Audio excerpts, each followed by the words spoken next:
প্রিয় বন্ধুরা, আজকে যে প্রোডাক্টটা নিয়ে আপনাদের সামনে আসছি এটা হচ্ছে 2 ট্রানজিস্টরের একটা অ্যামপ্লিফায়ার সার্কিট বোর্ড। এখানে দেখতে পাচ্ছেন 12 ভোল্ট 2 ট্রানজিস্টর। এখানে ট্রানজিস্টর 2টা ইনক্লুডেড পাবেন আপনারা। আমি আনবক্স করলাম, প্যাকেটের ভিতরে আর কিছুই থাকবে না। এই প্রোডাক্টটা বাংলাদেশে অ্যাসেম্বলি হয়, যদিও পিসিবিটা ইন্ডিয়া থেকে ইম্পোর্ট করে অথবা ইন্ডিয়ান টেকনোলজিতে এই পিসিবিটা তৈরি করে, যে কারণে প্রোডাক্টটা কোয়ালিটি হাই হয় এবং স্থায়িত্বের একটা বিশেষ থাকে।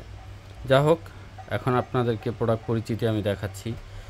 এই প্রোডাক্টটা বড় 2টা ট্রানজিস্টর দিয়ে তো করা আছে, যেখানে 1941 এবং 5158 2টা আইসি দিয়ে করা আছে। এটা বিভিন্ন রকম আইসি হতে পারে, বাট সার্কিটটা এটাই থাকবে।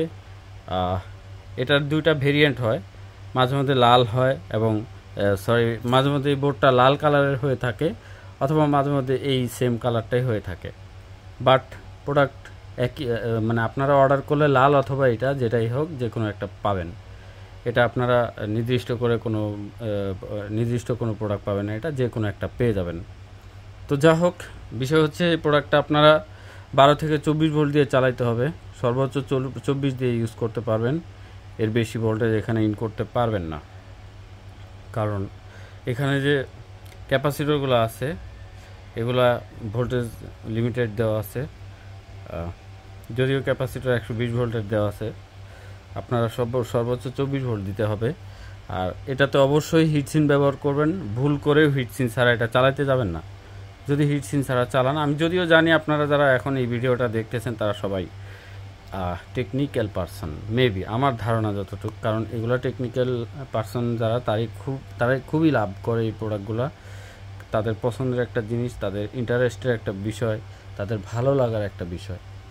তো এটার প্রোডাক্ট পরিচিতি শর্টকাটেই আমি আপনাদেরকে দেখাবো। এখানে আপনারা ভোল্টেজ যেভাবে দিবেন, এই গ্রাউন্ডের মাঝখানে এখানে আপনারা নেগেটিভ দিবেন, আর এটার মধ্যে আপনারা পজিটিভ দিবেন এবং এ পাশে আপনারা নেগেটিভ দিবেন। 3 ওয়ে লাইন এটা,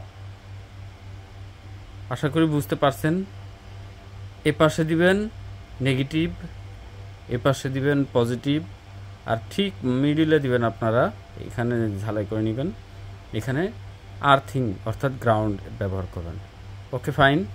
এবার আপনাদেরকে আউটপুট লাইনটা আমি দেখাচ্ছি, শর্ট করে দেখাবো। এই যে হচ্ছে স্পিকারের লাইন, এটা উল্টা পাশে আমি এখন যাচ্ছি আপনাদের। এই হচ্ছে স্পিকারের লাইন, আশা করি বুঝতে পারছেন। স্পিকারের পজিটিভ এবং স্পিকারের নেগেটিভ, এই হচ্ছে স্পিকারের নেগেটিভ, এই যে আমার টেস্টারের নিচে। আর এই পাশে আপনারা যেটা দিবেন এটা হচ্ছে ব্লুটুথের ইনপুট, এখানে আপনারা ইন করে দিয়ে দিবেন। জাস্ট কাজ শেষ। যদিও আমি আপনাদেরকে প্র্যাকটিক্যালি একটা ভিডিও করে দেখানো উচিত ছিল আপনাদের বোঝানোর স্বার্থে, সো আই এম সরি, আমার এখন অপশন নেই বলে আমি এইভাবে দেখালাম। আর আপনারা যে হিটসিন ব্যবহার করবেন, মাস্ট বি এই ধরনের ভালো মানের একটা হিটসিন ব্যবহার করে দিবেন। আর পিছনে কিন্তু অবশ্যই আপনারা সেপারেটর ইউজ করে নেবেন। সেপারেটর ইউজ না করলে এটা শর্ট হয়ে যাবে। এই ট্রানজিস্টর আর এই ট্রানজিস্টর শর্ট হয়ে গেলে টোটাল আপনার সার্কিটটা বাদ হয়ে যাবে। তো সব দিক মাথায় খেয়াল রেখে আপনারা ব্যবহার করবেন। আশা করি আপনাদের খুব সুন্দর একটা সাউন্ড প্রোভাইড করবে, দুর্দান্ত সাউন্ড প্রোভাইড করে এই সার্কিটটা।